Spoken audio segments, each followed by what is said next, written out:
Telugu big boss season 9 big boss హౌస్లో immunity టాస్క్లు జరుగుతున్న విషయం మనందరికీ తెలిసిందే. అయితే స్టార్ మాల్ల ప్రోమో చూసుకున్నట్లయితే తెలుగు బిగ్ బాస్ సీజన్ 9 హౌస్లో వైల్డ్ కార్డు స్టోమ్ నుంచి తప్పించుకోవడానికి ఇప్పటికే డేంజర్ జోన్ నుంచి భారీని అలాగే నిఖిల్, కళ్యాణ్ను అలాగే దివ్య షేవ్ అవ్వడం జరిగింది.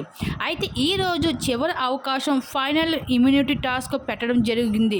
ఇంక ఈ టాస్క్లో గెలిచిన వాళ్ళే నేరుగా డేంజర్ జోన్ నుంచి తప్పించుకోవడంతో పాటు క్యాప్టెన్ అయ్యే అవకాశం కూడా ఉందని బిగ్ బాస్ తెలియజేశారు. అయితే బిగ్ బాస్ అయితే చివరి అవకాశం ఇవ్వడం జరిగింది కంటెస్టెంట్స్కి. ఈ టాస్క్ ఏమిటంటే బ్యాలెన్స్ టాస్క్ ఇవ్వడం జరిగింది. ఈ టాస్క్లో భాగంగా ఎలాంటి సహాయం లేకుండా ఫ్రేమ్ కింద నిలబడి స్టిక్ ఎవరైతే ఎక్కువసేపు పట్టుకుని నిలబడతారో వాళ్ళే ఈ టాస్క్ విజేతలుగా నిలుస్తారు అంటూ బిగ్ బాస్ తెలియజేశారు. అయితే ఈ టాస్క్లో అయితే తనుజ అయితే ఎక్కువసేపు అయితే బ్యాలెన్స్ చేస్తూ ఎక్కువసేపు ఉంటూ ఈ టాస్క్లో గెలిచినట్లుగా తెలుస్తుంది.